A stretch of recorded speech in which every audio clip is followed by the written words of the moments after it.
श्री गणेशाय नमः। ओम यतः सर्वाणि भूतानि प्रतिभान्ति स्थितानि च यत्रैव पशमं यान्ति तस्मै सत्यात्मने नमः। ज्ञाता ज्ञानं तथा ज्ञेयं द्रष्टा दर्शननेशभुः कर्ता हेतुः क्रिया यस्मात् तस्मै ज्ञात्यात्मने नमः। स्फुरन्ति सीकरा यस्मात् आनन्दस्याम्बरे वनौ सर्वेषां जीवनं तस्मै ब्रह्मानन्दात्मने नमः। ब्रह्मानन्दात्मने नमः। ओम वेदोदधिं समुन्मथ्य ज्ञानरत्नं समुद्धृतं येन तस्मै वसिष्ठाय गुरुणां गुरवे नमः। वशिष्ठ भगवान की जय।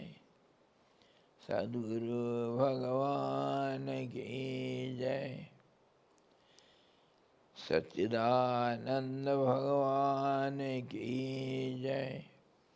शब्द ब्रह्म की जय। सरस्वती महारानी की जय।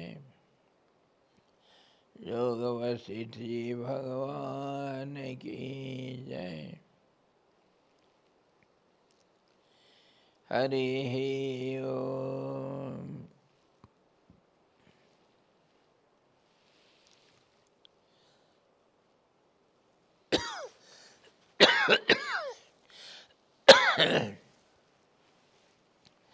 योग वशिष्ठ निर्वाण प्रकरण उत्तरार्ध 82वां अध्याय आज हम देखेंगे।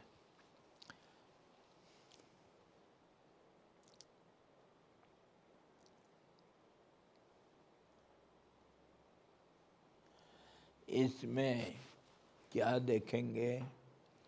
अज्ञान रहने पर कला सहित तथा भली भांति ज्ञात हो जाने पर कला रहित चिद्रूप परमात्मा के तत्व का शोधन कर वर्णन। शोधन करना मतलब एनालिटिकली देखना हर चीज को। जैसे दो चीज मिल गया तो उसको हम मिलावटी कहते हैं और गंदा मानते हैं, हम अशुद्ध मानते हैं। और एक एक करके अलग करना जिसमें कोई मिलावट ना हो तो उसी को शुद्ध कहते हैं। और शुद्ध करने का प्रक्रिया को शोधन या साधना कहते हैं। हम साधना करते हैं, जो साधना मतलब यही है। मन में हजारों चीज़ें गंदगी पड़ा हुआ है, उसको सब एक एक करके अलग अलग देख करके उसको निकाल देना। आखिर एक भावना रहेगा, वो शुद्ध भावना है। और दो हो गया, पानी में दूध मिलाओ या दूध में पानी मिलाओ, एक ही बात अशुद्ध हो गया। अशुद्ध हो गया। दूध में कोई मिट्टी डालने से अशुद्ध होगा, पानी डालने से अशुद्ध नहीं होता, क्योंकि शुद्ध पानी डाले हैं। तो क्या कहोगे दूध को? शुद्ध दूध कहोगे क्या? बिल्कुल छना हुआ वो फिल्टर वाटर हम डालेंगे उसमें, क्या बोलोगे? दो का नाम अशुद्धि और एक का नाम शुद्धि, शुद्ध पवित्र, एक को कहते हैं शुद्ध। तो परमात्मा जो है उसमें अशुद्धता कहाँ से आ गया भाई?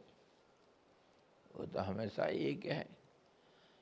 नहीं, दर्पण तो हमेशा चमकीला है, दर्पण में कभी कुछ गंदगी नहीं हो सकता है अंदर, लेकिन जब उसमें प्रतिबिंब तुम्हारे अपना देखते हो तुम, वो दर्पण को क्या मानते हो? वो अशुद्ध हो गया। दर्पण को काला तुम मानोगे ना, तुम कितने भी स्नो पाउडर लगा लो अपने मुंह में, चंदन चर्चित नील कलेवर बन जाओ, लेकिन प्रतिबिंब तो काला आएगा। अशुद्ध हुआ ना, दर्पण काला बन गया। तो कहने का मतलब जो शोधन प्रक्रिया किसको कहते हैं? शोधन प्रक्रिया मतलब जो मिलावटी है उसको अलग करके आखिर जो मूलभूत एक है जिसी में सारा मिलाया गया, तो उसी को अलग करके दिखाना शोधन प्रक्रिया। क्या सोचे?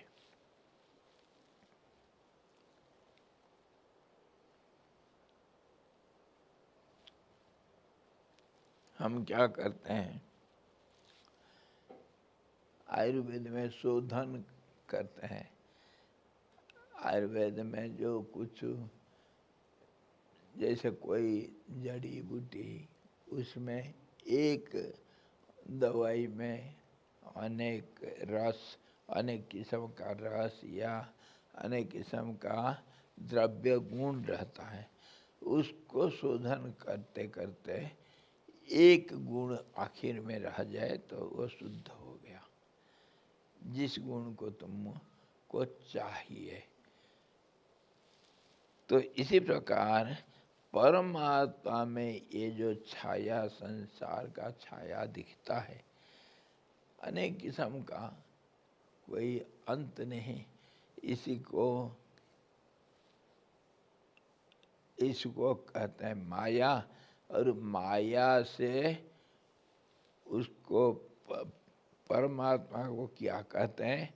माया सबल ब्रह्म, माया से बलवान हुआ। माया से कोई बलवान होता है क्या? बलहीन होता है। लेकिन कहा गया सबल। बल किसको कहेंगे? बल मेरा है या मैं बल हूं? बताओ। बल एक तुम्हारे गुण है, जैसे द्रव्य गुण होता है, स्वभाव है। आग का जो गुण है वो उष्णता और प्रकाश, ये उसका गुण होता है। तो ऐसे ही बल, जो बल मतलब तुम्हारे एक शक्ति जो तुम्हारा गुण है, तुम नहीं हो। तो इसीलिए ये जो माया जितना हुआ वो बल माना गया भगवान का, माया सबल ब्रह्म कहा गया है कि नहीं? और इसको सब अलग कर देने से शुद्ध ब्रह्म परात पर राम, वो शुद्ध ब्रह्म हो जाएगा। ये माया सबल ब्रह्म, इसको सब अलग अलग करेंगे। अज्ञान रहने पर, अज्ञानी इसी को कहते हैं जो हम अनेक को अथवा एकाधिक द्वैत को देखें ना, ये हमारा अज्ञान है। क्यों अज्ञान हुआ? क्योंकि जो देखते हो तुम मिलावटी है, इसीलिए मिलावटी को तो हम सेकंड क्लास मानते हैं ना, अज्ञान है। और जो शुद्ध पवित्र है उसको जो देखेगा उसको ज्ञान कहेंगे। देखेगा मतलब उसको अलग अलग करके निकाल सकता है। शुद्ध है वो किसी काम का नहीं है। किसी काम का नहीं, किसी काम का नहीं। डॉक्टर लोग बोलते हैं शुद्ध दूध नहीं पीना चाहिए उसमें फैट बढ़ जाता है। थोड़ा पानी डालना, थोड़ा हल्दी डाल के या इलायची या और कुछ डाल के उसको अशुद्ध करके पीना है कि नहीं। आज कनिका सिंह नहीं आई। अच्छा, गाड़ी नहीं चली, हैं? गाड़ी रुक गई रास्ते में। अरे वो स्कूटर, हाँ तेरी का।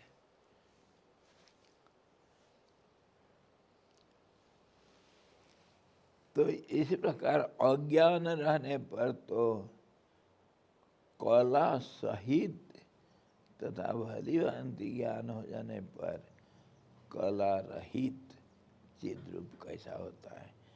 कला क्या होता है? कला कल हम बात कर रहे थे। कला मतलब अंश, अंश, और कला मतलब समय। समय को अंश के नाम पर क्यों जाना गया? समय तभी, समय का ज्ञान तभी हमारा होगा जब एक दो में विभाजित होगा, तभी गिनती कर सकते हैं, तब समय होता है। तब समय होता है कैसे? तुलना करने से, कंपैरिजन से, रिलेशन लगता है। रिलेटिव वर्ल्ड कहते हैं, व्यवहारिक दुनिया। और दो के बिना ये नहीं हो सकता। इसीलिए ये जो दो हुआ, दो को हम मिलावटी बोलते हैं, और अलग अलग करके देखना उसको ज्ञान कहते हैं। एक को शुद्ध कहते हैं, दो को अशुद्ध कहते हैं, अपवित्र कहते हैं। और इसी प्रकार दो से जितना ज़्यादा हुआ, एक को दो करेंगे तभी हम व्यवहार कर सकते हैं, तुलना कर सकते हैं, लेन देन कर सकते हैं। नहीं तो एक में कुछ नहीं हो सकता है। एक तो बेकार का है, हाँ? और दो होगा तब तो व्यवहार होगा, नाता लगेगा, तुलना होगा। बड़ा छोटा होने से कीमत लगेगा उसका, बार्गेनिंग हम करेंगे, है ना सब कुछ हो सकता है दो में, सब कुछ। दो से अनेक होने से, तो दो होने से संसार है, दो से दुनिया। और इसी में ये जो समय है, जिसको हम काल कहते हैं और कलना कहते हैं, उसी का नाम कला भी है। कला मतलब हिस्सा, हिस्सा, एक पार्ट, एक पोर्शन को कला कहते हैं।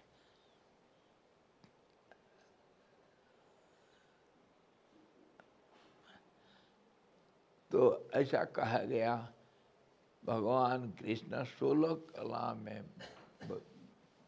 विष्णु अवतार थे, और राम भी 16 कला में। और बाकी जो अवतार हैं सब 16 कला रही। तो 16 कला मतलब पूर्ण। 16 क्यों कहा गया? हमारे पहले एक को दो किया, दो को फिर बढ़ाना है तो दो चार हो जाएगा, चार फिर 16 होगा। इसी प्रकार 16 फिर बढ़ते रहेगा। इसी प्रकार हमारा पैसा, हमारे ज़मीन का माप तोल, हमारे ओजन प्रक्रिया आदि चीज़ों को जो ओजन करते थे पहले, हमारा सब इस प्रकार था कला में। मतलब 16, 16, 4, 16, फिर 64 में आए पैसा रुपया का 64 पैसा था, और उसको फिर दशमलव में ला करके हम दूसरे तरीका अपनाए। एक को 2 नहीं किया, एक को 10वां हिस्सा में बांटे, तो गिनती करना, हिसाब करना आसानी हो जाता है। तो इसको कहते हैं कला। कला मतलब काल भी है, समय भी है, और कला मतलब हिस्सा है, एक अंश। तो कला सहित जो अज्ञान में क्या रहता है, हम क्या देखते हैं, अज्ञान उसी का नाम है जिसका सही दर्शन नहीं हो पाता। जो सही चीज, जो शुद्ध चीज, उसको नहीं देख पाना अज्ञान है। और जो शुद्ध चीज, एक चीज जिसमें कोई मिलावटी नहीं, उसको देखना ज्ञान है, सीधी बात है। तो मिलावटी कैसे होगा? एक का कुछ हिस्सा दूसरे का कुछ हिस्सा मिलने से, उसी को तो कहते हैं कला। हिस्सा, कुछ अंश, तो ये मिलाने से अज्ञान हो गया, और उसको अलग अलग करने से वो प्रक्रिया को कहते हैं विवेक। और वो विवेक के द्वारा जो अलग अलग शुद्ध चीज को हम देखते हैं, उसको कहते हैं ज्ञान। तो कला सहित जो ज्ञात हो जाने पर कला रहित चिद रूप परमात्मा के तत्व को हम देखेंगे। कला रहित मतलब शुद्ध पवित्र, और कला सहित मतलब अशुद्ध। अशुद्ध मतलब माया, व्यवहारिक दुनिया। निर्गुण जिसको कहते हैं, कला रहित निष्कल, कला रहित निष्कल, निष्कल। और निष्कल मतलब शुद्ध पवित्र, जिसमें कोई गंदगी नहीं। गंदगी मतलब वही मिलावटी वाली है। तो इस प्रकार परमात्मा का स्थिति दोनों तरफ से हम देखेंगे। है संसार परमात्मा ही है, और ये सब बंटवारा हुआ है, कला अंश से सब बंटवारा हुआ है। और जो शुद्ध पवित्र ब्रह्म जो है, उसमें कोई बंटवारा नहीं, कोई मिलावटी नहीं, अद्वैत है, दो के बिना एक है, नॉन डुअल। इसी प्रकार इस अध्याय में हम देखेंगे। और क्यों इसको देखना चाहते हो? तुम तो प्रलय की बात कर रहे थे, तुम तो वो पाषाण उपाख्यान बोल रहे थे ना, पत्थर के अंदर जो ब्रह्मांड था। अरे अभी तुम इधर क्यों आ गए? परमात्मा और अशुद्ध परमात्मा, शुद्ध परमात्मा, यहाँ क्यों फंस गए हैं? अशुद्धि शुद्धि में कन्वर्ट हो रहा है। यही तो हम हमेशा करते हैं भाई। अशुद्ध ब्रह्म मतलब दुनिया, मतलब ब्रह्मा का शरीर, मतलब सृष्टि। और इसी का प्रलय होने से शुद्ध ब्रह्म रह जाएगा यार। इसी के ऊपर तो सारी बात है। और इसमें क्यों आए, क्या सवाल कैसा, इसी के ऊपर तो बात कर रहे हैं। और वो पाषाण उपाख्यान तो इसी के ऊपर है। देखे तो अनेक ब्रह्मांड को देखे, और जब उसको प्रलय होता हुआ देखे, मतलब कहने का प्रलय का, तुम वो सब मिलावटी को अलग करके प्रलय देख रहा, मतलब क्या देख रहे हो? सब मिलावटी कैसे मिला था वैसे ही फिर अलग हो रहा है, एक दूसरे से अलग हो रहा है, सब खत्म हो रहे हैं, है ना? चाय बनाते हो ना क्या क्या मिलाते हैं यार? चाय पत्ती, चीनी, पानी, दूध। इतने ही? कुछ इलायची पीसो, कुछ अदरक, कुछ तुलसी का पत्ता, सौंफ वौफ भी डाल सकते हाँ सौंफ भी डाल दो, और कुछ काली मिर्ची पाउडर डालो कुछ तो डालो उसमें, डालो। अब वो तो निकाल करके उसको तो पिएंगे, हैं? परंतु जो छान करके अलग कर देते हो उसको क्या करते हो? उसी को अलग अलग करके देखेंगे क्या क्या डाले थे। अभी तो अहम ब्रह्मास्मि से पहले अहम ब्रह्मास्मि समझना पड़ेगा, उससे होकर के फिर उसका प्रलय करो फिर। वही बात, वो जो ब्रह्मा था वो कैसे था, अहम के रूप में कितना मिलावटी था, और अभी ये सब जब अलग अलग हो रहे हैं, एक दूसरे से मिल कर के सब गायब हो रहे हैं, तो आखिर रह जाएगा क्या? ब्रह्मा सृष्टि का लय करने के बाद अपना शरीर भी जब जब लय हो जाता है, उसका अहंकार भी, रूप भी, सब कुछ जब लय हो जाता है, तब बाकी रहेगा क्या? वही तो देखना है, और वही रहेगा शुद्ध परमात्मा। जो ये महावाक्य है अहम ब्रह्मास्मि, ये तो हो ही नहीं सकता, ब्रह्म में अहम तो आ ही नहीं सकता, वो कभी ब्रह्म में अहम का भाव जागृत हो ही नहीं सकता। नहीं हो सकता है, क्यों बोला फिर?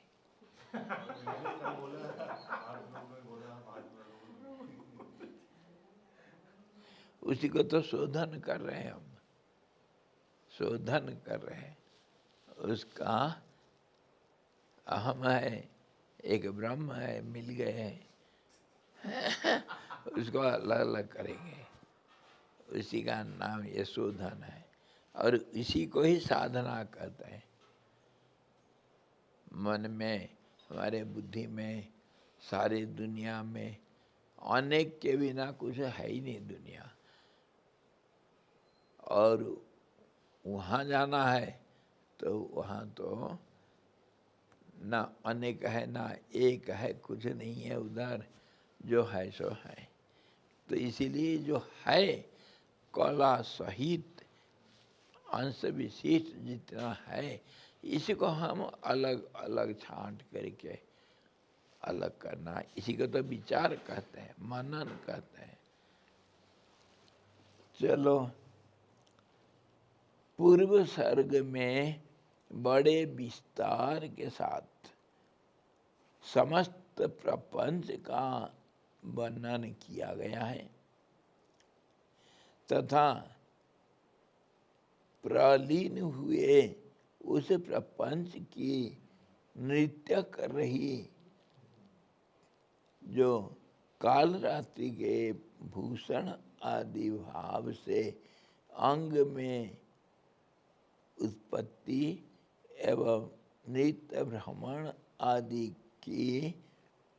का भी वर्णन किया गया है। इस विषय में नष्ट की पुनः उत्पत्ति की संभावना न मानते हुए श्री रामचंद्र जी पूछते हैं। अभी इसमें सवाल आ रहा है, क्या हुआ? ये पूरा जो महाभैरव, काल भैरव और काली, ये जो नाच रहे थे, उनका इतना हम वर्णना किए, रूप अनंत विचार से विचार किए हम, ये सब क्या हुआ? वो वही उसका स्वरूप था, ऐसा दिख रहा है। मतलब ये सारे मिला करके तो संसार होता है। जितनी जो कुछ कह रहे थे वर्णना करने का तरीका अलग बात है, लेकिन ये जितने सब बातें हम कर रहे थे, उपमा भी, उपमेय भी, जितने शब्द हम प्रयोग किए, सब चीज संसार का अंशभूत है। और वही है काल का रूप, और उसी की शक्ति को काली कहते हैं, काल और काली। इसीलिए दोनों नृत्य कर रहे थे, मतलब नृत्य करने के बाद फिर शांत हो गए। शांत हो जाने से फिर ये सब अदृश्य हो जाएंगे। काल रात्रि में सब कुछ अंधकार में फैल गया, जब मतलब अदृश्य हो गया। अदृश्य क्या हो गया? पहले क्या था? जैसे हमारे कल हम बात किए थे, वो सफ़ेद कागज के टुकड़े में क्या भी है, उसमें पेंसिल, जो हम रफ बुक बनाते हैं ना स्कूल वगैरह में, रफ बुक रखते हैं, उसमें कैसा क्या लिखते हो? एक तरफ लिखा हुआ कोई बात नहीं, एक तरफ साफ है, तो उसमें हम कुछ रफ कैलकुलेशन वगैरह कुछ करेंगे। तो कैसे करते हो? जो चालाक बच्चे होते हैं ना, पेंसिल में लिखते हैं, रबर रखते हैं, फिर वही बुक 2-3 साल चलेगा। जब लिख लिया, वो कहाँ था वो जो लिखा? वो तो पहले नहीं था, कहाँ से आया?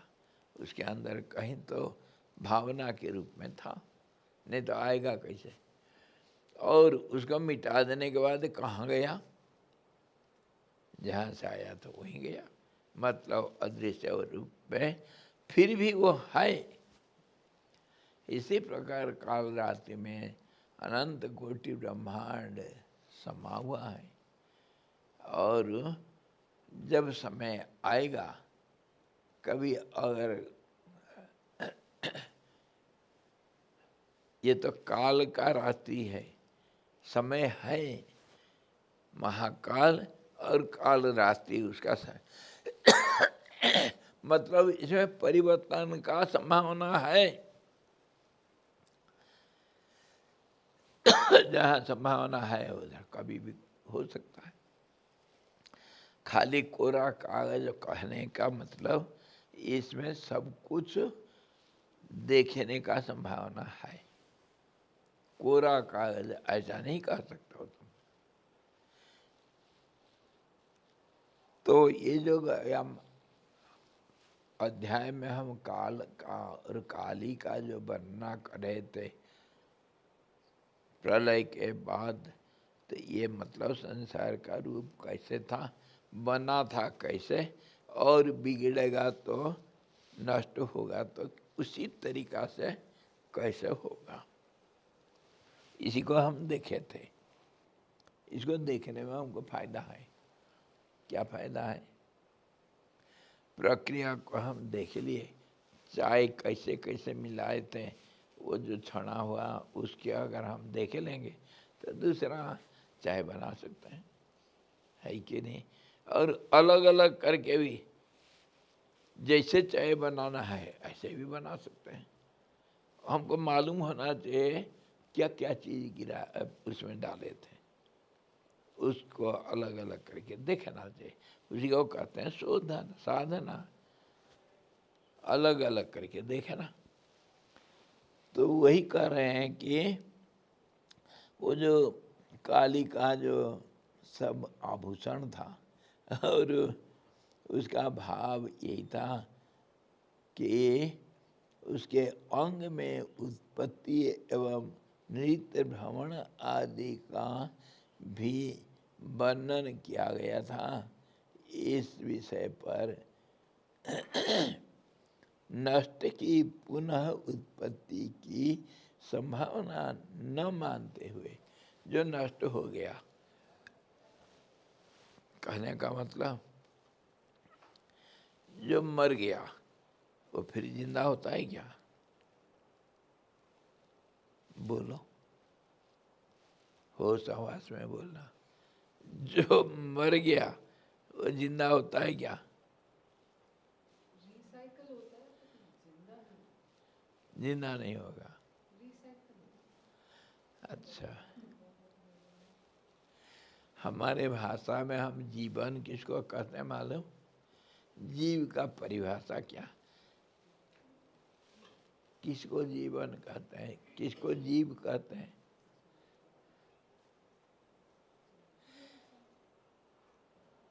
जीव मतलब जीवती इति जीवा। जीव मतलब जो जाता है, चलता फिरता है, जिसमें परिवर्तन दिखा गया उसको जीव कहेंगे। परिवर्तन किस में देखते हैं? असीम में परिवर्तन नहीं होता है। जो सीमांकन किया गया उसी का नाम परिवर्तन है। कोरा कागज में हम अगर एक कुछ लिखते हैं तो परिवर्तन हुआ और प्रक्रिया शुरू हो गया। एक बिंदु का गतिपथ को हम ज्योमेट्री का अलग अलग रूप बताते हैं। ट्रायंगल हो, स्क्वायर हो, सर्कल हो, कुछ भी हो, उसका जो भुजाएं, इसका जो रेखा समूह है, उसको क्या कहते हो? बिना चलता फिरता वो बन सकते हो क्या? उसको बिना परिवर्तन से बना सकते हो क्या? परिवर्तन मतलब गतिशीलता, और उसी को ज्योमेट्री का भाषा में हम कहते हैं एक बिंदु का, डॉट का गतिपथ है, वो उसे जाएगा। वृत्त का क्या परिभाषा है? एक बिंदु अगर कंटिन्यूअसली दिशा परिवर्तित करके एक ही तरह चलता रहता है तो उसी का गतिपथ को वृत्त बोलते हैं। वो आकर के जहाँ से शुरू किया था वहीं मिलेगा, उसी को कहते हैं वृत्त। इसी प्रकार त्रिकोण या चतुष्कोण इत्यादि सब डॉट का गतिपथ का नाम है। गतिशील होंगे। एक रेखा भी खींचोगे, सरल रेखा या वक्र रेखा, कुछ भी कर दो, वो बिंदु का गतिपथ, बिंदु चलेगा तभी तो होगा। ऐसा चलनशीलता को जीव कहते हैं, जिसमें परिवर्तन होता है, और जो अपरिवर्तनीय है वह परमात्मा है। समझे? मान लो कि आकाश जब चलता है, आकाश को चलता हुआ देखे हो? नहीं देखे? अच्छा, कल ही इतना चल रहा था, आकाश दौड़ रहा था। अरे आकाश जब चलता है उसी का नाम पवन है। समझे? हाँ जी, पवन उसी का नाम। और जब दौड़ते हो पसीना निकलता है ना, पानी भी और गर्मी भी, दोनों चीज। जहाँ चलोगे, जहाँ गति है, वहाँ अग्नि और जल का वास है। तो फिर तो पानी होने से तो थोड़ा बहुत मैला तो आएगा, कमल खिलेगा। इसी प्रकार ये पांच भूत अपने आप में एक ही पांच बना, आकाश ही पांच भूत बना। तो कहने का मतलब ये है, जीव जो है, जीव का परिभाषा ये है जो चलते रहता है, जो परिवर्तन का रूप है। तो उसको जीव कहते हैं, उसको कर्म कहते हैं, उसको त्रिपुटी कहते हैं, उसको कारण क्रिया, कार्य और कारण बोलते हैं। सब कुछ उसी को काल कहते हैं, उसको देश कहते हैं, उसको व्यवहारिक दुनिया कहते हैं, सब कुछ कहते हैं उसको। स्थिर है तो कुछ नहीं, और अस्थिर हुआ तो सब कुछ आ गया उसमें। तो गया अध्याय में हम जो काल और काली का जो हम रूप वर्णना कर रहे थे, इसमें क्या देखें, जितने सब जीव जगत अनेक अनंत रूप ये सब जीव जगत था, वह सारे प्रलय हो करके कैसे अंधकार में छिप गए, और वो फिर इसमें संभावना है या नहीं है पुनः पुनः रूप लेने का, कोई संभावना है? कोरा कागज तो कोरा कागज है भाई, इसमें फिर ये तो सफ़ेद कागज, इसीलिए तो हम बाजार से लाए हैं खरीद करके, एक रीम लाए हैं। इसमें कुछ नहीं भाई, इसमें कुछ नहीं है, सांप है, ऐसा सोच रहे हैं राम जी।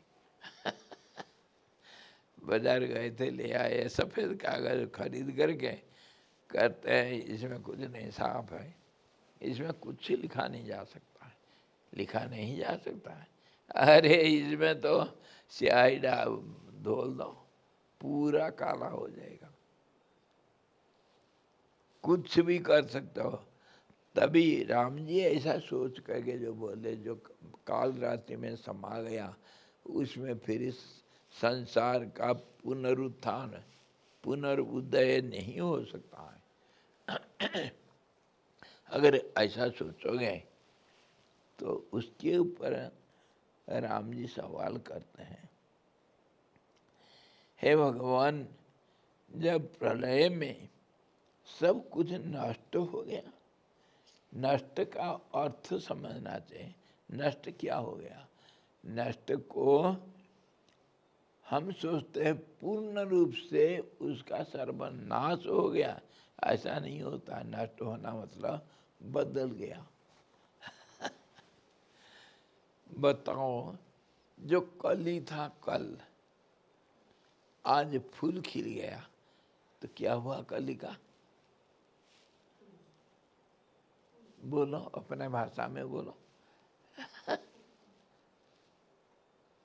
कली का क्या हुआ? आज है वो कली है? हाँ या नहीं? ये कर्नाटकी भाषा। अगर तुम पूछोगे, अरे भोजन हो गया, हाँ हाँ या नहीं है? हाँ क्या? हाँ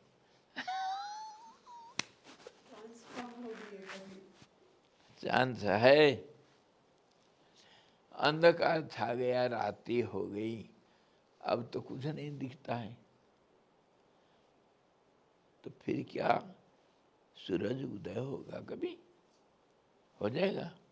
अच्छा, तो राम जी कहते हैं अंधकार छा गया तो फिर सूरज कैसा आएगा? सूरज तो गया हमेशा के लिए। अगर ऐसा सोचोगे, राम जी पूछ रहे हैं, जब प्रलय में सब कुछ नष्ट हो गया, नष्ट होना मतलब दो अर्थ, कोई एक तो ऐसा अर्थ करते हैं कि पूर्ण रूप से उसका नाश हो गया, उसका अस्तित्व खत्म हो गया, और दूसरे जो समझदारी के आंख से वो क्या होता है, नष्ट हो गया मतलब बदल गया, रिसाइकिल हुआ। हम आजकल करते हैं सब, ये जो कचरा पट्टी सब लेते हैं उसको रिसाइकिल करते हैं, वो बदलते रहेगा। तो नष्ट हो गया, तब वह देवी किस अंग से नाच रही थी? जब सब सारे नष्ट हो गया, और वो देवी फिर कैसे नाच रही थी? आप ही उसको वर्णना कर रहे थे।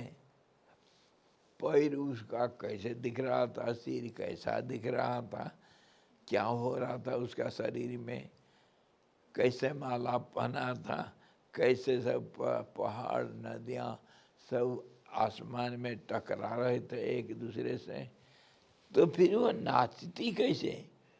तथा सूप और ओखली एवं कुंभ आदि के द्वारा, सूप मतलब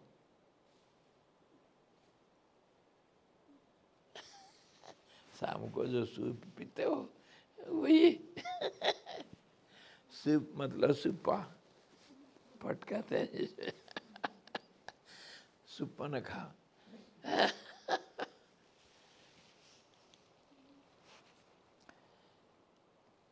तो ये जो सूप ओखली एवं कुंभ आदि के द्वारा जो उस समय नष्ट हो चुके थे, उसके माला धारण का जो आपने वर्णन किया वो क्या है? मेरे पूछने का तात्पर्य यह है कि नष्ट हुए जो सूप आदि की माला को जो उसने धारण किया था,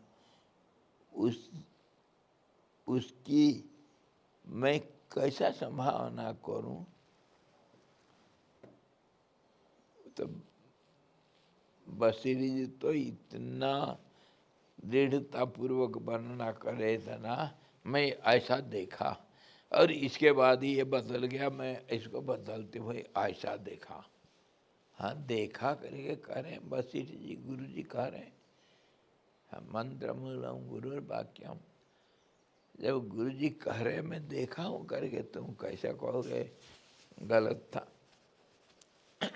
राम जी उसका सच मान करके, लेकिन गुरु जी साथ साथ कह रहे हैं कल्पना था करके उसको भूल गए।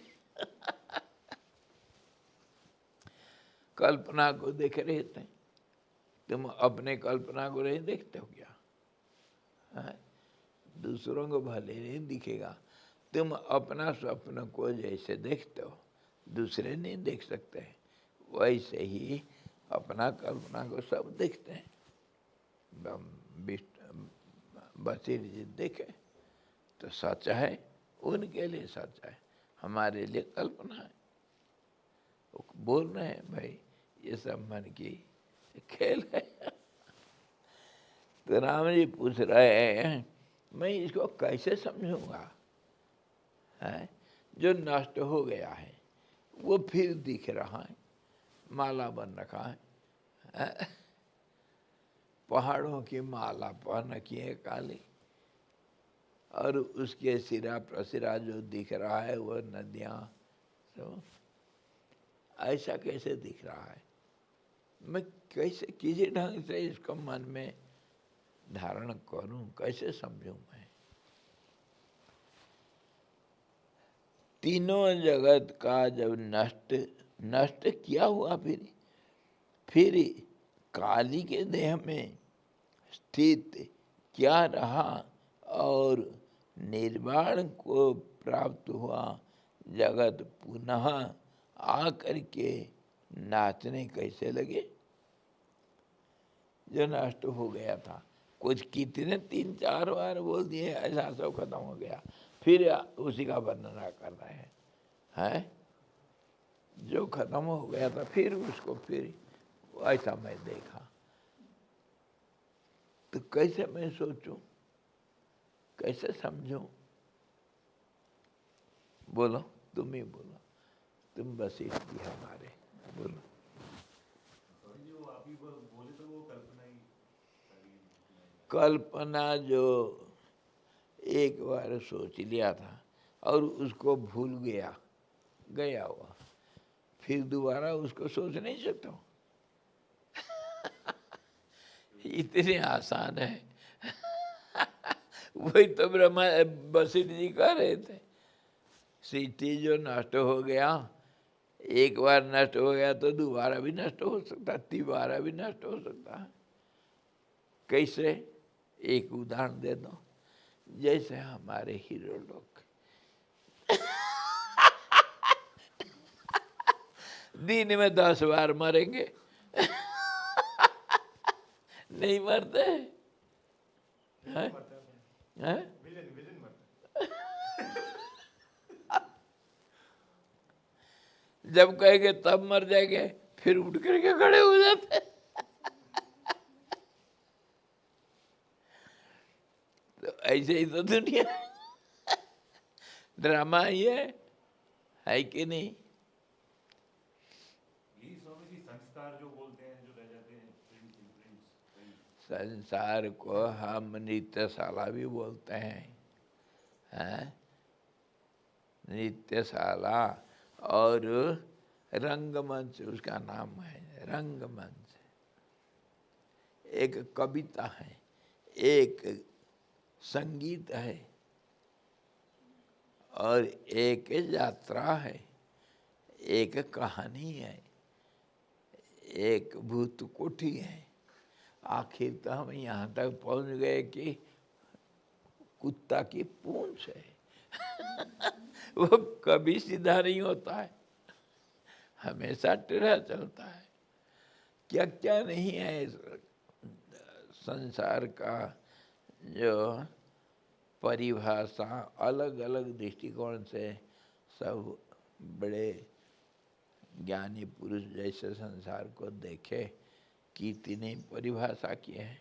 ये एक हाट है, बिजनेस सेंटर, ये एक स्कूल है। हर पल में, हर चीज में हमको सीखने के लिए मिलता। एक भूत कोठी कहते हैं और बोलते हैं ये एक गांव है, इंद्रिय ग्राम। ये एक किसान की खेती। हर बार क्या क्या सब फसल उगाता है, काट लेता है, फिर नया फसल तैयार कर देता है। क्या क्या सब इसमें एक उपन्यास, कितनी कहानियां इसमें जुड़े हुए हैं सब। वो शंकराचार्य जी से ही पूरा मिथ्या ही बोल दिया, सब कुछ ही, कुछ भी सब कुछ ही मिथ्या है। मिथ्या को भी समझना चाहिए, मिथ्या है ऐसा समझना। क्या समझे? ये सब मिथ्या है।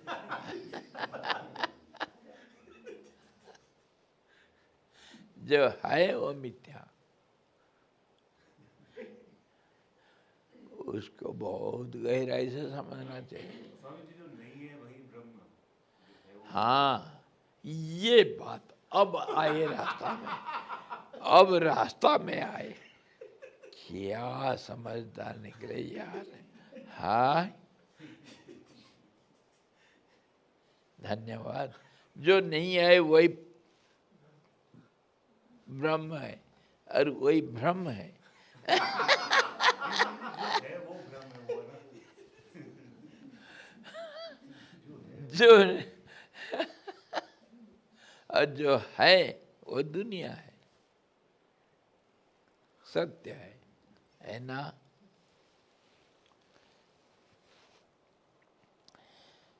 तीनों जगत का नष्ट किया हुआ, फिर काली की देह में स्थित क्या रहा और निर्वाण की प्राप्त हुआ जगत पुनः आकर नाचने कैसे लगा?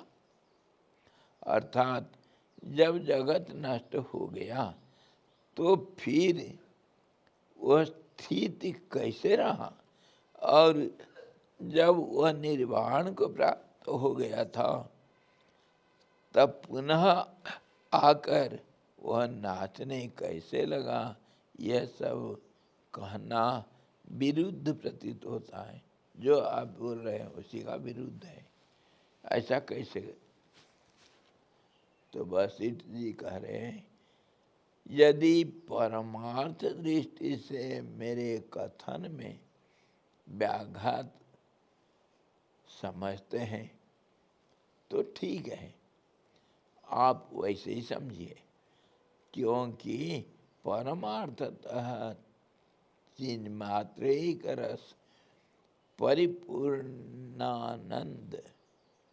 सन्मात्र से अतिरिक्त स्त्री पुरुष आदि रूप जगत तथा रुद्र और देवी आदि का विभाग जो है यह सब अत्यंत असंभावित ही है, कोई नहीं है ये इधर।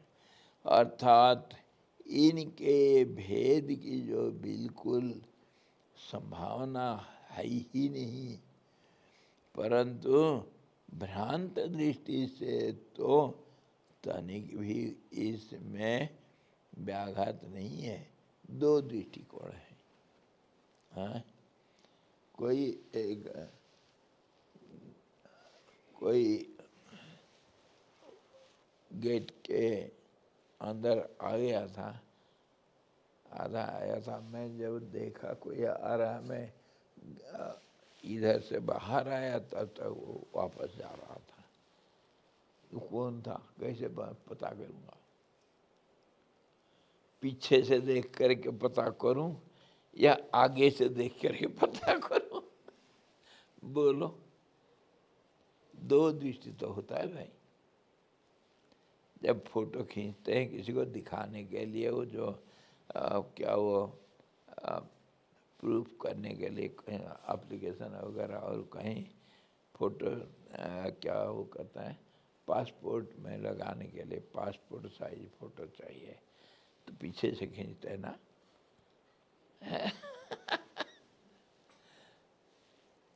तो वही बात है, दो दृष्टिकोण है, एक सामने का, एक पीछे का। ऐसा तो ऑलराउंड विजन होना चाहिए, पूरा पूरा वीडियो निकालना चाहिए, तभी तो सारा चीज पता चलेगा। लेकिन कम से कम सामने से देखने से थोड़ा बहुत पहचान जाएंगे, पीछे से पूरा पहचान नहीं होता है। तो ये दो दृष्टिकोण हमेशा है।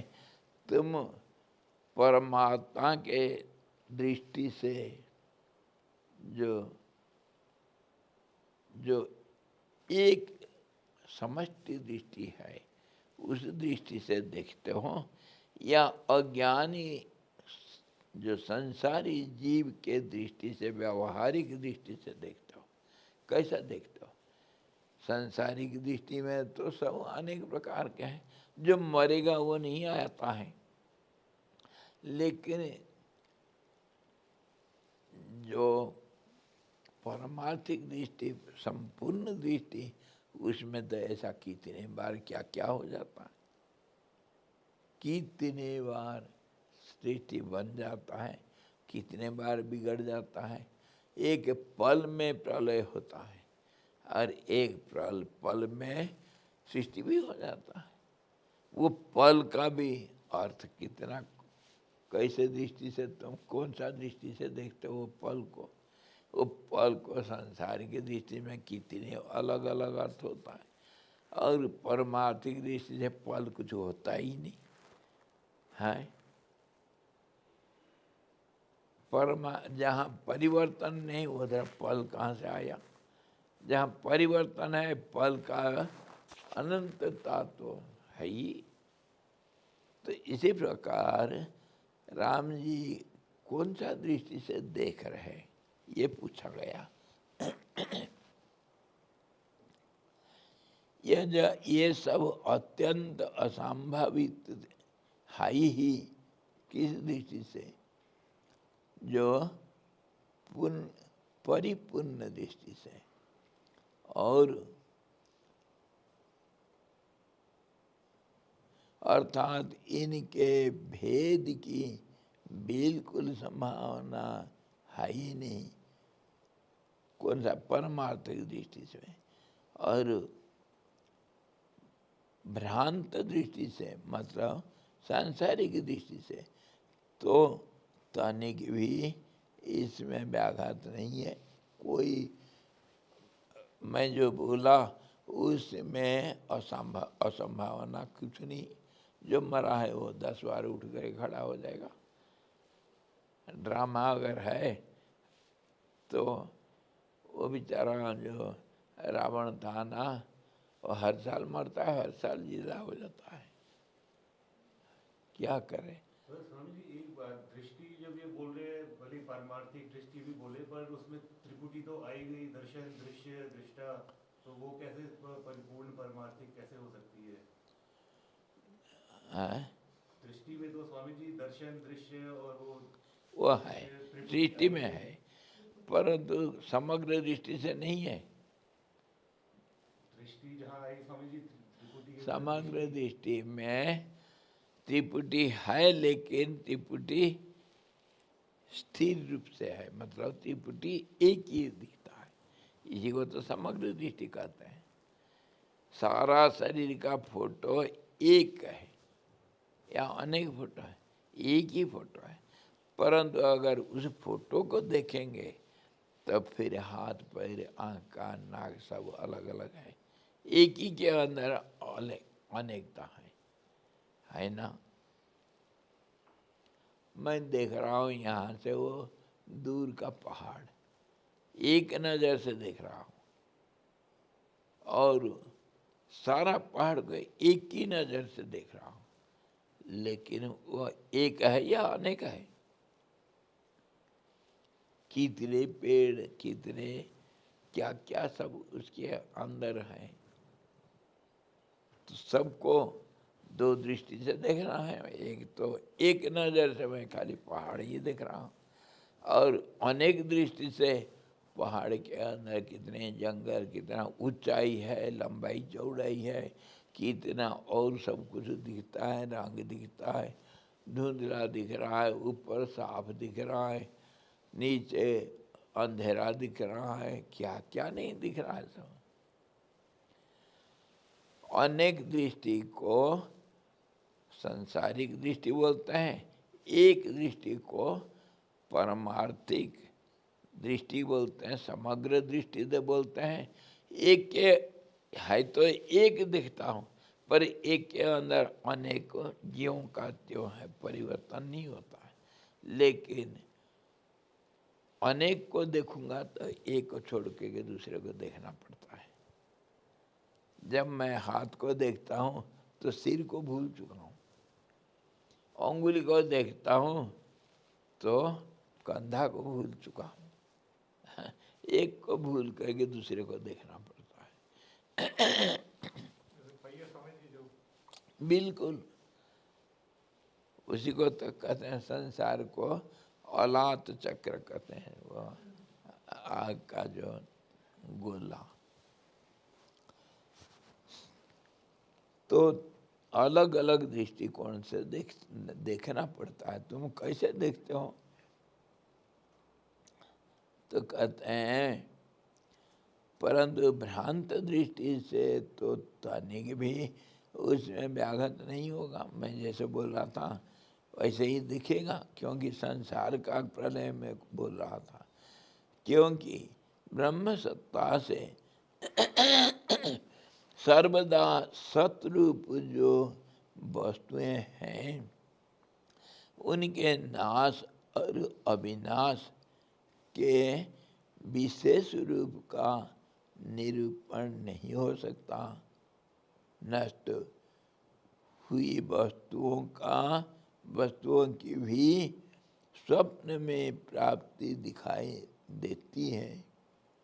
मर गए या बहुत दिन पहले जो भस्मीभूत हो चुके हैं उनका भी मुनि, सिद्ध एवं ईश्वर आदि के बर प्रभाव से पुनरागमन प्रसिद्धि है। इसीलिए जब तक अज्ञान है तब तक जगत के आकार का चित्त में सबकी दृष्टि में संस्कार रूप से सद्भाव रहने से अत्यंत भ्रांतिग्रस्त पुरुषों के द्वारा केवल जगत के रूप से सर्व जगत से युक्त एक मूर्ति मानकर रुद्र देवी आदि के उपासकों के द्वारा उक्त रूप से योग सिद्धि के प्रभाव से उक्त रूप का दर्शन हो सकता है। इस आशय से वशिष्ठ जी बोलते हैं राम जी का सवाल ठीक था। इसको एनालाइज करने के लिए ऐसा प्रश्न उत्तर करना पड़ता है। राम जी ऐसा पूछे तो भाई काल और काली का जो नित्य तुम बताए, इसमें तो तीन प्रश्न उठता है। तो राम जी स्वाभाविक पूछे ये सवाल कि जो नष्ट हुआ था वो फिर दूसरा कैसे आया। तो इसको बोलते हैं वशिष्ठ जी, ये सब संभावना है, सब संभव है। क्यों? तुम अपने मरे हुए दोस्त को क्या सपने में कभी नहीं देखते हो? देख जाता तो वो कैसा आ गया, कहाँ से आ गया? और कभी अतीत की बातें जो हो चुका है उसको तुम सपना में नहीं देखते हो? कैसे देखते हो? वो तो चला गया। ऐसे ही और बाकी जो है तुम देखो बताते हो इधर गंगा जी, इधर गंगा जी चल रही है, ये इधर ही गंगा जी है स्थिर रूप से। बोलो, दो गति तो सब जगह में है, सब चीज में दो अलग अलग स्वभाव होगा। एक रूप से देखा तो उसके विपरीत दृष्टि से दूसरा भी होगा। जिसको तुम गतिमान सोचते हो वही स्थिर है। ट्रेन में जा रहे हो, ट्रेन चल रहा है या पीछे बस किनारे का सब पेड़ लता ये सब दौड़ रहे हैं, कौन न चल रहा है? ये तो उदाहरण देता है। सब चीज में ठीक उल्टा भी संभावना है। तुम जो देखते हो वो कैसे देखते हो, ये बात है। तो जो नष्ट हो चुके हैं वो दोबारा क्यों नहीं आएंगे? जैसे सपने में आते हैं, जैसे कल्पना में आते हैं, और विपरीत दशा तो वैसे ही सीधा तुम्हारे आगे है। जो गंगा जी चलती है वही स्थिर है। हर रोज हम गंगा जी का दर्शन करते हैं, इसका मतलब क्या गंगा जी इधर स्थिर रूप से है? फिर वो जो सागर संगम में कैसे पहुंचेगी वो बिचारी? मतलब कहने का अलग अलग दृष्टिकोण से हम देखते हैं और विचार करते हैं। महाराज वशिष्ठ जी ने कहा, हे श्री रामचंद्र जी, वह जो रुद्र परमात्मा न तो पुरुष है न स्त्री है, वो काल और काली खाली बोलने के लिए है, वो एक ही नाम है। न वो पुरुष है न स्त्री है, न उसने नित्य ही किया है। सच कहना तो यह है कि भगवती काली और भगवान रुद्र ये दोनों ही, जैसे कि मैंने आपसे उनकी वर्णन किया है, वैसे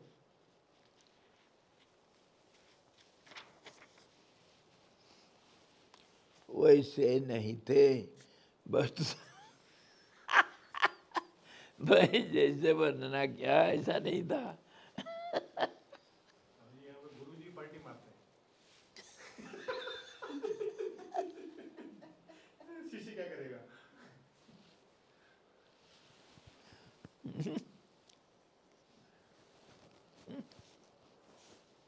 क्या करे? ऐसा नहीं था। बस उस आचार के भी वे नहीं थे, और न उसकी वह आकृति ही कुछ थी, वो काली ऐसा नहीं थी ना, कुछ मैं देखा था। क्या बोलोगे, बोलो। अब ठीक है स्वामी जी, प्रश्न उत्तर सारे खत्म हो गए ना, उसमें आपने कितने सारे प्रश्न आ जाते हैं। वो नृत्य हो सारे गया, प्रश्न खत्म हो।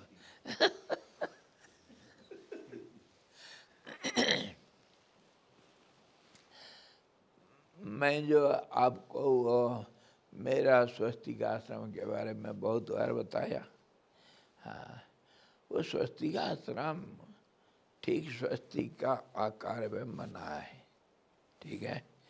और उसमें थोड़ा शॉर्टकट में अभी बोल देता हूँ, वो जो स्वस्तिक का जो बीच में जो सेंटर है ना, वहाँ पर एक बहुत बड़ा मंदिर है। मंदिर कैसा मंदिर है, उसमें 33 करोड़ अलग अलग छोटे मंदिर का समष्टि रूप में एक बड़ा मंदिर है। क्यों 33 करोड़ क्यों है?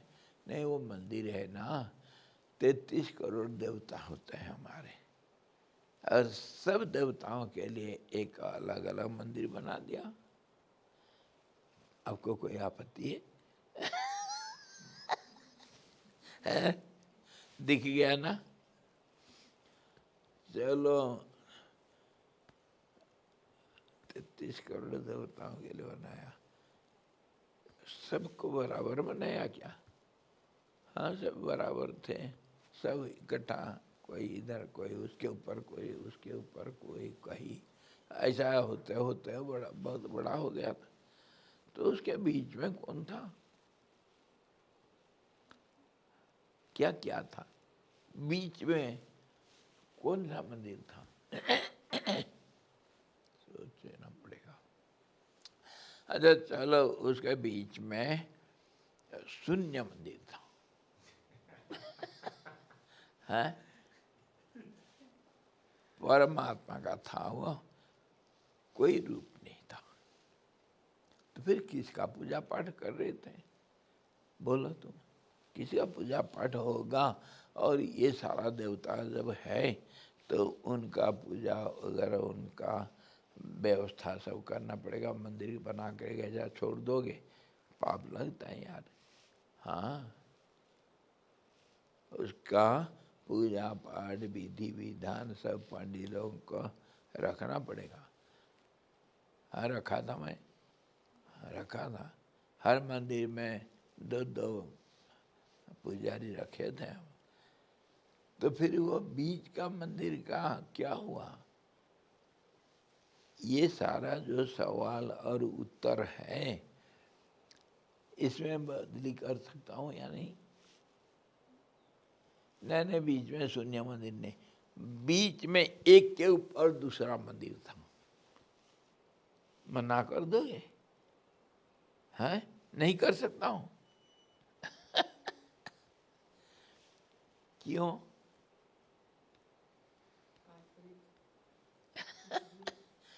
जो कुछ कहो वह संभव है। जो कुछ कहो, वो उस सबसे ऊपर एक हीरा लगाया था ना, लगा करके सब उसमें वो हीरा लगा था करके, अमावस्या रात होता नहीं था धरती के ऊपर। अमावस्या करके क्या चीज, कुछ दिन के लिए सब सोने से, सोने से सब कुछ सोने का, पर ऊपर का था हीरा। वो हीरा जो था ना, उसको तो लगा दिया था इतना बड़ा हीरा, लेकिन उसको चोर लोग ले गए थे एक बार। तो मैं ढूंढ ढूंढ के गया, सोचा नहीं मिला, तो मैं कहा अरे छोड़ो यार, गरीब लोग खाएंगे पिएंगे कुछ दिन। और बाद में मैं फिर दूसरा हीरा ला के रख दिया था उसके ऊपर जगह पर।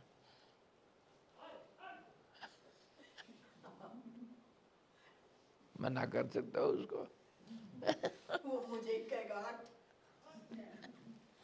तो ऐसे ही समझो, वो काल और काली तो इसी प्रकार तो वो कह रहे हैं वस्तुतः उस आचार के भी वे नहीं थे और न उसकी, ये तो सब कल्पना था। चलो, किंतु जो कारणों का कारण है वही अनादि चिन्मात्र आकाश स्वरूप अनंत शांत प्रकाश स्वरूप अविनाशी ही सर्वत्र व्याप्त था। अगर कोरा कागज है तभी उसी के ऊपर तो लिखोगे ना, तो क्या लिख ही दिया तो कोरा कागज सब खत्म हो गया है? इसमें ये सब प्रिंट है तो कागज नष्ट हो जाने के बाद ये जो लिखा हुआ हम पढ़ रहे हैं। लेकिन जब पढ़ते हैं ना कुछ लिखा हुआ चीज़ों को, उस समय हम कागज ध्यान नहीं देते हैं, कागज को भूल रखे हैं।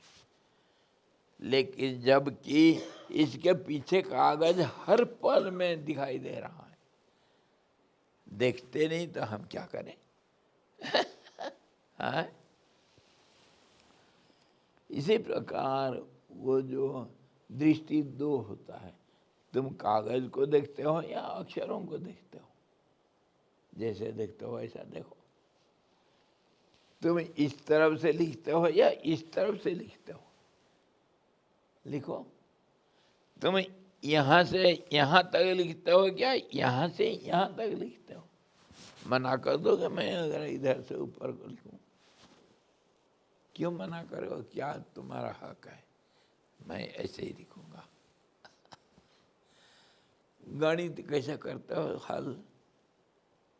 बोलो, कैसे गणित का सवाल को हल करते हो? प्रश्न से उत्तर में जाते हैं। अगर उत्तर पता है तो उसका प्रक्रिया सीखने के लिए उत्तर से एक एक पग प्रश्न में आना पड़ता है। क्यों, कैसे? क्योंकि उत्तर पहले था और उत्तर से ही प्रश्न का आविर्भाव हुआ। गुरुजी लोग कहाँ से प्रश्न लाते हैं? कहाँ से लाते हैं? पहले उत्तर दिमाग में रहेगा, उसी को प्रश्न बनाते हैं। समझे? इसीलिए उत्तर से प्रश्न में आने से पूरा इतिहास तुमको समझ में आ जाता है। और प्रश्न से उत्तर में जाना तो वो तो बच्चों का खेल है ना? इसी प्रकार वो कह रहे हैं परमात्मा का दृष्टि तुम्हारा है या ये संसार दृष्टि है? कैसे तुम देखते हो? दो दृष्टिकोण तो है हमेशा।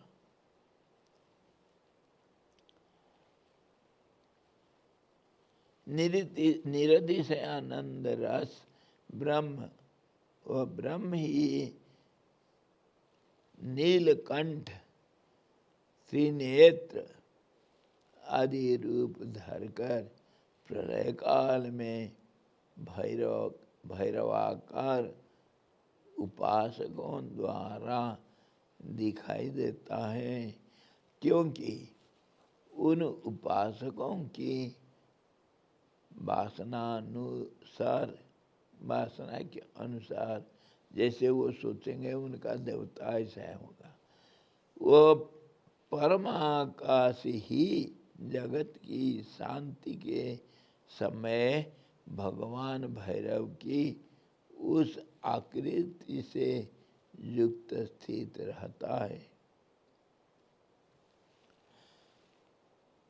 तुम जैसे सोचते हो ऐसा दुनिया दिखता है तुमको, और उसी को अलग अलग रूप में तुम देख रहे हो। किंच चेतन ब्रह्म में ही जगत का उपसंहार श्रुतियों में प्रसिद्ध है। लोक में जो निराकार चेतन कहीं नहीं दिखाई देता है। लोक में, संसार में, वो तो अदृश्य जो है उसी का नाम निराकार है। आकार होगा तो दिखाई देगा। तो जो निराकार ब्रह्म का श्रुतियों में जो वर्णन है, तो लोक में निराकार चेतन कहीं नहीं दिखाई देता है। इसलिए जगत का संहार करने वाले परमेश्वर में जो उमा सहायम परमेश्वरम प्रभु त्रिलोचन नीलकंठ शांतम इत्यादि श्रुति प्रसिद्ध रूप की संभावना अवश्य करनी चाहिए, इस आशय से कहते हैं।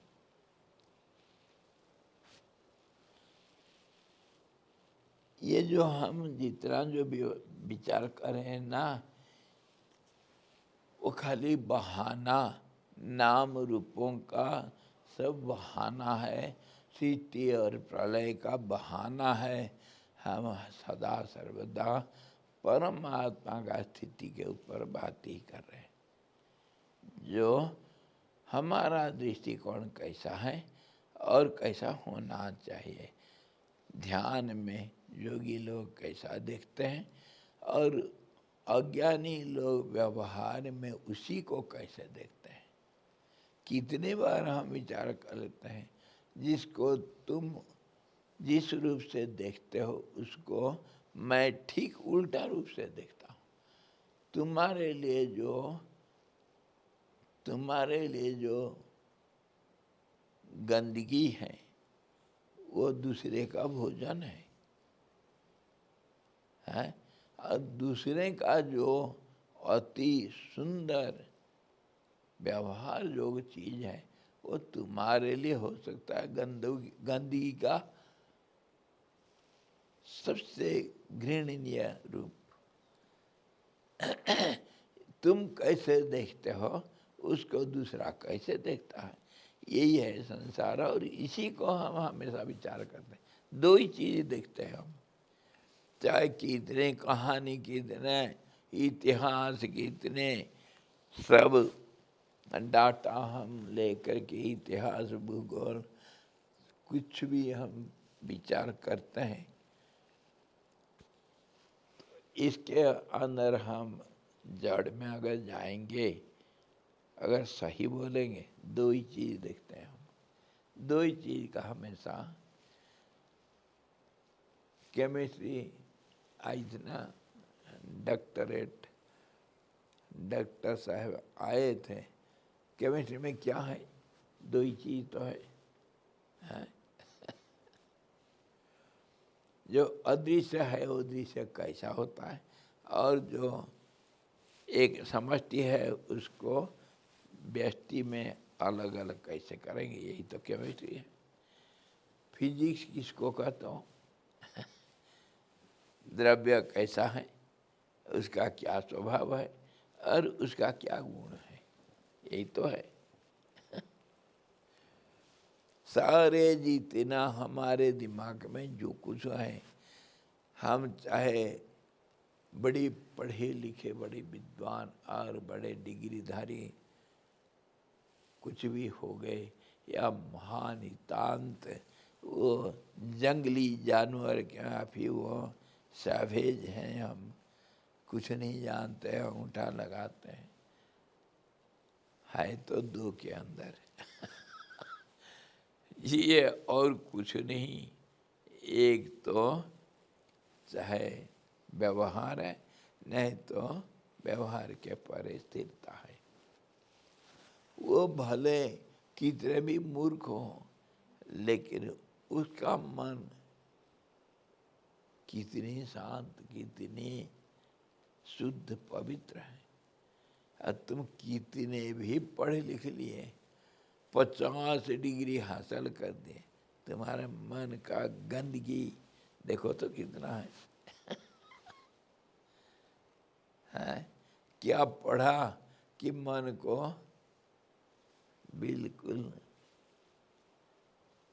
काला ब्रश लगा करके उसको ऐसा कर दिया। तुम अपना मन को, अपने दिमाग को पूरा काला रंग से रंग दिया।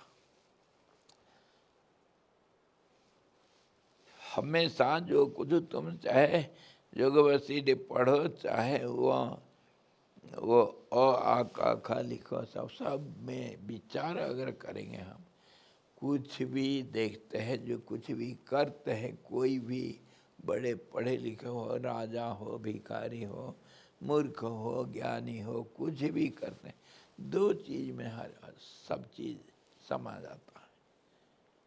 एक तो ये जो बदलता रहता है हमेशा, जो कभी ज्यों का त्यों नहीं रहता है, तुम कुछ भी कर दो, इसी में हम फंसे हुए हैं, इसका कोई अंत नहीं। और इसके बैकग्राउंड में एक ही चीज़ है, कितने तुम लिख दिया, कितने बड़े बड़े पोथी, पर सबके अंदर तो कोरा कागज तो दिखता ही है ना। दो चीज तो होगा, कागज को सफाई अगर नहीं होता, काला अक्षर दिखेगा कैसे।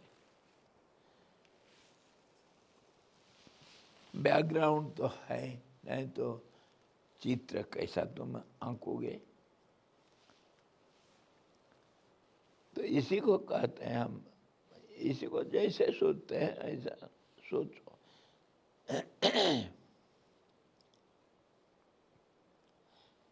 जिसको हम परमात्मा कहते हैं, उसी का नाम जो उपासक लोग जैसे उपासना करते हैं, जैसे सोचते हैं, ऐसा एक रूप का कल्पना करते हैं।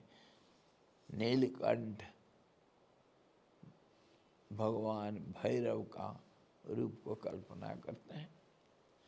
और किसी को ऐसा नहीं लगा तो वो काली का रूप करेंगे, भयंकर, जिनका जैसा स्वभाव, वो ऐसे ही देवताओं को बनाएंगे अपने मन में और ऐसे ही उपासना करेंगे। भयंकर दे तुम वो जो बकरी काटे थे ना उस दिन, हाँ, उसका खून को क्या किए थे, अरे बड़ा मजा आता है।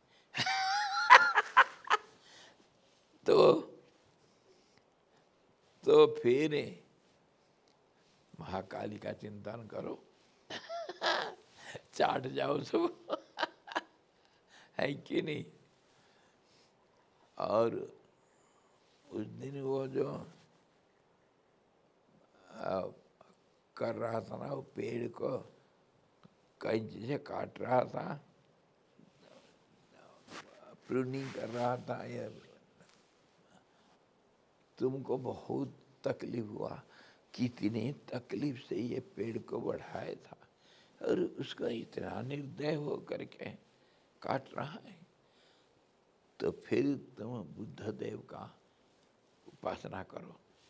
है कि नहीं। जैसे जिसका मन वैसे ही वो तो उपासना करेगा, उसका देवता ऐसे ही बनेगा, है ना। और तुम अपना उपास्य का एक रूप को आकलन करना, तो उसमें स्वाभाविक है, जैसे सोचोगे ऐसे ही तुम्हारा देवता बनेगा। चेतन होने के कारण वह परमेश्वर अपने चेतन स्वरूप वैभव को छोड़कर ऐसे स्थित नहीं रह सकते हैं जैसे कटक, केऊर आदि रूप अपनी आकृति छोड़कर सुवर्ण, क्या सुंदर कंकण बन जाने के बाद, मुकुट बन जाने के बाद, कुंडल बन जाने के बाद वो सोनापना को छोड़ देता है। क्या वो बुदबुद और लहरें और वो पत्थर में टकर करके आवर्त बन जाने के बाद गंगा जी को तुम गंगा जी नहीं कहता हूँ, है वो क्या पत्थर बन जाती है तो गंगा जी है भाई। तो ऐसे ही परमात्मा में तुम कुछ भी चिंतन कर लो, कुछ रूप का आंकलन कर दो, वो जो पर्दा लगा हुआ है उसमें एक बैकग्राउंड लगा दिए, एक रंग लगा दिए, बॉर्डर भी बना दिए। अब उसमें तुम कौन सा दृश्य अंकन करोगे? आर्टिस्ट हो तुम, है। चित्रम ररम्भ्यते तम त्रिभुवन वपुषम, वो चित्रकार है भाई, अपने शरीर में सब लिखता है और वही हम देख रहे हैं। वो मिटाता जाता है फिर लगाता है। स्नान उन करेगा ना फिर तो साबुन लगा के, जैसे तुम होली खेलते हो होली के बाद क्या करते हो? वो रंग को हमेशा के लिए रखते हो क्या? सिंदूर लगाते हो, भस्मी लगाते हो, क्या हमेशा रहता है वो?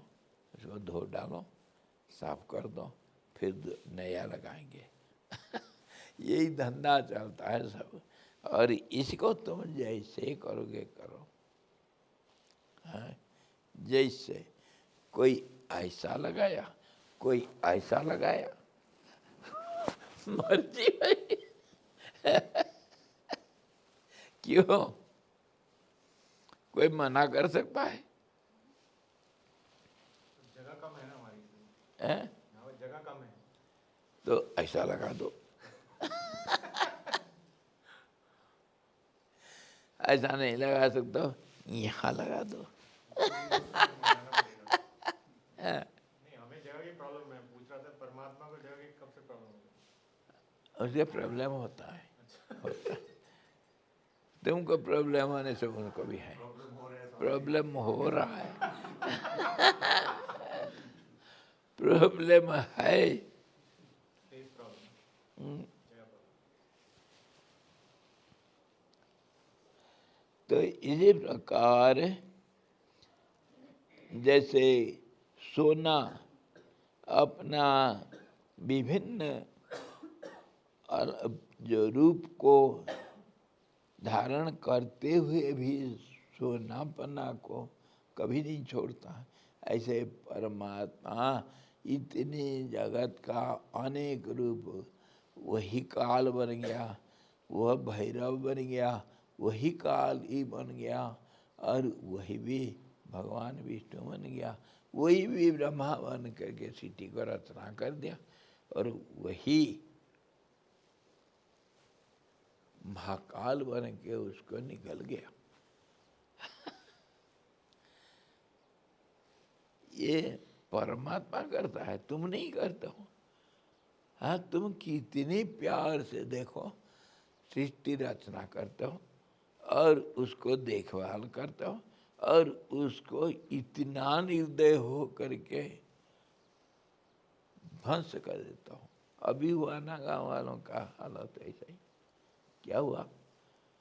कितनी सुंदर, कितनी परिश्रम करके वो गेहूं का खेती बनाए थे, अभी जाकर सब काट दिए जी हाँ, इतने निर्दय, इतने निष्ठुर, ऐसा कोई हो सकता है क्या? और उसको काट कूट के ला करके खाली ऐसा रख देते? नहीं, उसको भी वो मशीन में डाल करके वो कहीं दाई लगा करके उसको सारा निकाल करके इतना सुंदर, कितना गुच्छा कितने सुंदर बना था वो सजाने के लिए, और उससे सब अलग अलग करके गेहूं का एक एक दाना अलग कर दिए जी। हाँ, ये इनका दिल है ऐसा।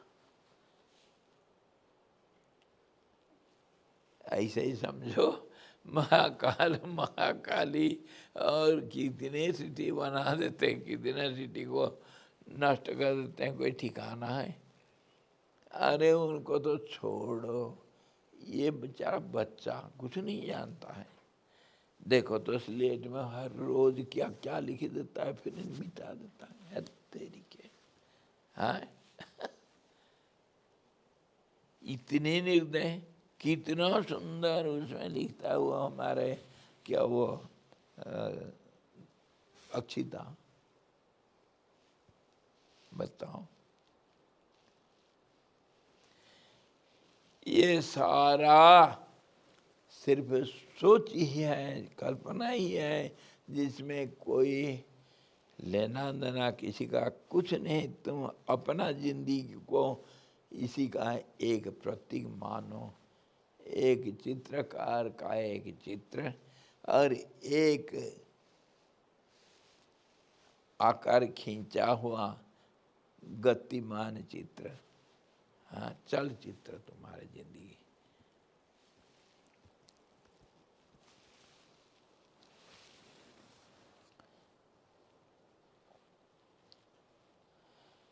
हे प्राज्ञ कहिए, चेतन के बिना, चैत्य विषयाकार धारण किए बिना चिन्ह मात्र भला कैसे रह सकता है? सोना अपने आप कैसे रहेगा? उसका तो कुछ न कुछ तो आकार दिखाई पड़ता है भाई, है? सोना रहेगा तो ईंट के रूप में रह सकता है, रुपये के रूप स्वर्ण मुद्रा रह सकता है, या नहीं तो कुछ रूप तो लेगा भाई। हाँ कुंडल बन जाओ, चाहे अंगूठा बन जाओ, चाहे कंकण बन जाओ, कुछ ही तो कुछ रूप में तो रहेगा। पर सोना तो सोना हमेशा, कुछ रूप ले लिया तो कुछ नहीं बदला उसमें। वही बात को कह रहे हैं, संसार परमात्मा ही परमात्मा है, ना वो कभी कभी वह महाकाल बना, ना कभी महाकाली बनी, ना कोई सृष्टि बना था, ना कभी कोई सृष्टि का संहार हुआ था। क्यों? क्योंकि सोना तो हमेशा सोना मैं देख रहा हूँ है ना। गंगा जी तो हमेशा गंगा जी हैं, गंगा जी को हमेशा हम आरती करते हैं, और वो कभी नहीं बना लहरें, कभी नहीं बनी बुदबुदें, कभी नहीं धारा बनी, कभी न लोटा में आई ना कोई, हाँ उसका गंगोत्री से कभी शुरू हुई, न कभी गंगा में गंगा सागर में मिली, कभी नहीं। गंगा तो हमेशा गंगा है। इसी प्रकार हिमालय तो हिमालय है एवरेस्ट कब बना वो है?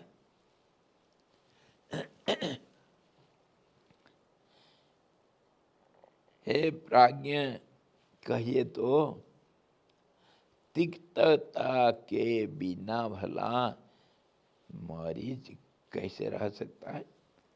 मिर्ची है और उसमें तेज नहीं है, हाँ रह सकता है, हम पकोड़ा बनाते उसका है ना। तो ऐसे ही कोई कपड़ा क्या बिना धागा का बन जाएगा? इसी प्रकार इसको सब समझिए। सविषयता स्वभाव होने से भी अज्ञात चित्ती के आकार का किसी तरह परित्याग नहीं किया जा सकता है। इस आशय से कहते हैं सोना को एक रूप लेना ही पड़ता है, सोना एक रूप लेना है। नहीं तो तुम कभी नहीं ठहर पाना। अगर कपड़ा है तो तुम धागा से बनना, हाँ बिना धागा से तुम नहीं बन पाओगे। तो इसी प्रकार परमात्मा अगर है तो संसार ऐसा कितनी झलकता है उसमें।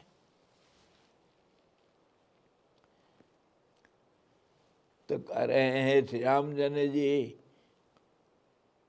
विचारिए तो सही भला कटक आदि अलंकार स्वरूपता को प्राप्त किए बिना सुवर्ण की स्थिति कैसे रह सकता है। और क्योंकि स्वभाव के बिना यानी अपने स्वभाव को छोड़कर किसी भी पदार्थ की स्थिति रह कैसे सकता है। क्या बिना उष्णता और बिना प्रकाश के कोई अग्नि होता है? है? ये उसका स्वभाव है।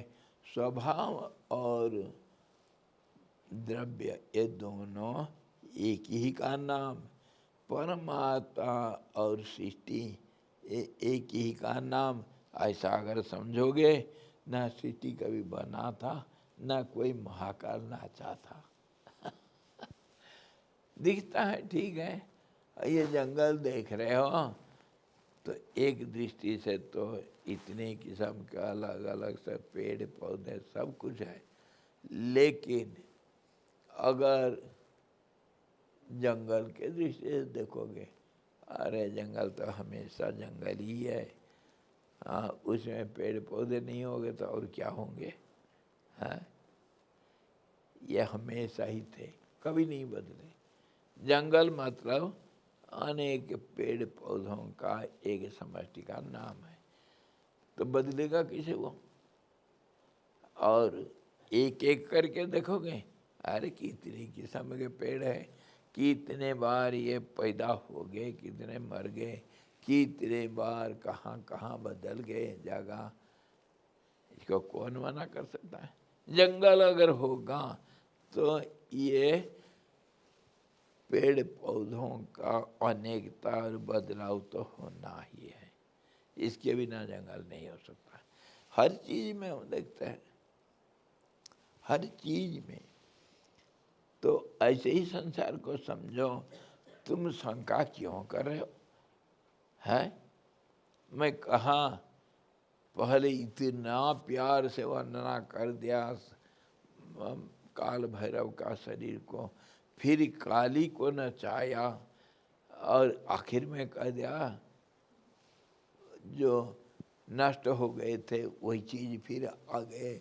और फिर मैं कह दिया जल के ऊपर अग्नि, अग्नि के ऊपर जल, ऐसा बोल दिया। तो क्या बोल दिया यार, तुमको शंका क्यों हो गया? क्या नहीं संभव, सब कुछ होता है। ये तो संसार इसी का नाम है। और ये नष्ट होता हुआ कभी नष्ट नहीं होता है, और नष्ट नहीं होता हुआ हमेशा नष्ट होता रहता है। हर पल में हर चीज बदल जाता है जब, तो उसी का नाम तो है जन्म मरण। देखो एक पत्ता में भी हर पल में जन्म मरण लगा हुआ है। एक फूल में, एक धूल कण में हमेशा जन्म मरण लगा हुआ, परिवर्तन चलता रहता है। आज जो पत्थर है वो कल रेत बन जाता है, परसों को मिट्टी बन जाएगा, फिर वो मिट्टी कभी हजारों कल्प के बाद वो फिर पत्थर बन जाता है। जो आज एक गैस है वो कल तुम्हारे इतने कठिन हीरा बन जाता है। सब कुछ संभव है, तुम इसमें शंका क्या करते हो? मैं अगर कहूँगा हीरा का नाम ऑक्सीजन। तुमको आश्चर्य क्यों लगेगा? है केमिस्ट्री नहीं पढ़े हो? पढ़ा, पढ़ो फिर देखा ना कैसे होता है ये।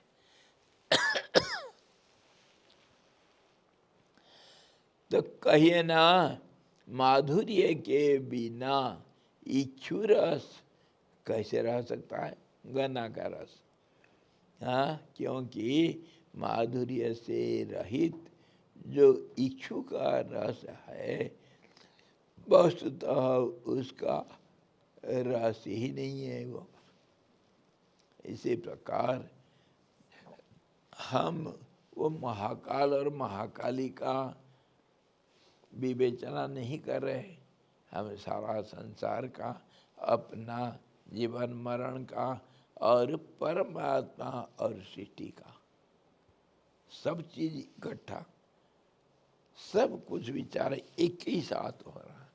ये खाली पाषाण उपाख्यान नहीं, ये तो तुम्हारे जितने दुनिया में जितने तुम्हारे सब्जेक्ट है, तुम्हारे नॉलेज के अनुसार जितने जो कुछ तुम पढ़े हो, लिखे हो, सुने हो, सब कुछ इसी के अंदर है कि नहीं?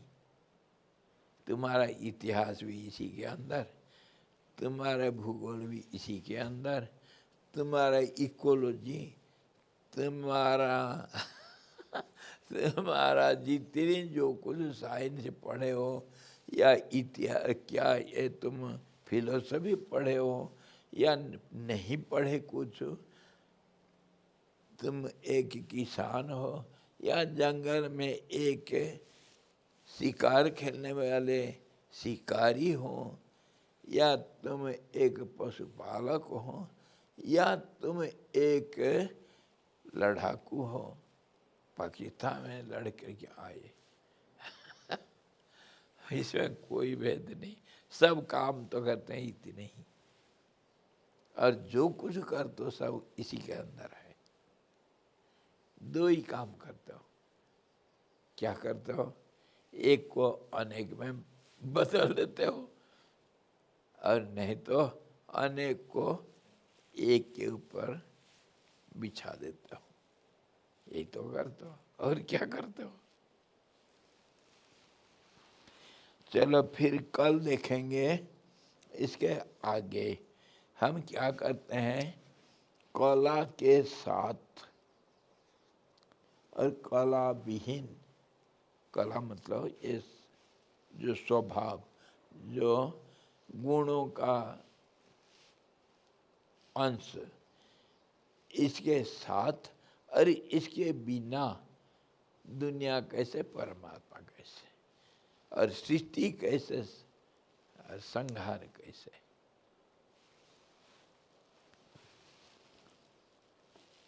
इसी के ऊपर हम चर्चा कर रहे हैं, और इसको चर्चा करना बहुत ही जरूरी है। इसके बिना तुम कहीं के नहीं। हाँ, इसके अंदर तुम और तुम्हारा जो दुनिया है और दुनिया का नाता है, जिसके साथ तुम जीते हो, और इसके परे भी है। इसके बिना तुम्हारा जिंदगी व्यर्थ है, तुम इंसान नहीं, तुम पूंछ के बिना एक जानवर हो, है कि नहीं? जानवर को पूछो तो वो कुछ बोलेगा, और तुम भी तो ऐसे मूर्ख, ऐसे मुँह बंद तुम्हारी, बोलो इनके सामने। बशीर जी साथ सामने कह रहे, उनका खंडन करो, है तो हिम्मत। अभी बता रहे थे काल ऐसा नाच रहा था और काली ऐसा नाच रही थी, इतना ऐसा भयंकर रूप था जो एक बार नष्ट हो चुका है, वो फिर उठ करके काली के अंदर दिखाई दे रहे थे, फिर पल पल में धरती आसमान में उड़ रहा था, आसमान धरती के बीच में घुस रहा था। क्या तुम सुल्फा पी रखे हो क्या? हैं? क्या कर रखे हो? क्या बोल रहे हो, बकवास कर रहे हो? राम जी पूछे।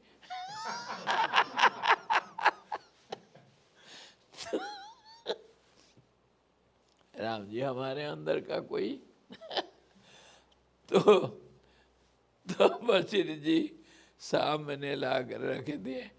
राम जी बस, अरे बेटा राम, मैं जो कहा ना सब झूठ है। एक बात है जो खत्म। अरे कैसे झूठ है? अब जो तर्क दे रहे उसके ऊपर कोई दुनिया में कोई तर्क है तो बता दो, है?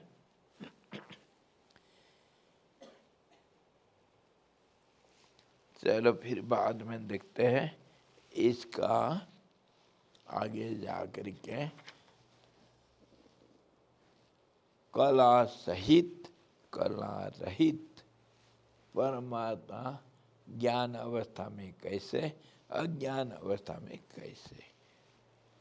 हरि ओम। पूर्णमदः पूर्णमिदं पूर्णात् पूर्णमुदच्यते पूर्णस्य पूर्णमादाय पूर्णमेवावशिष्यते। ओम शांति शांति शांति।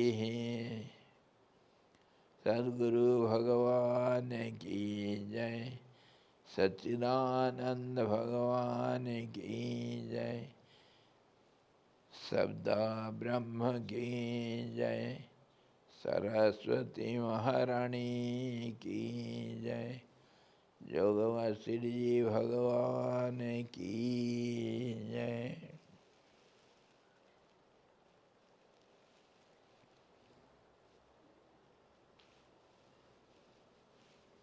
हरि ओम। हाँ भाई, कहाँ थे आज तक? हरि ओम।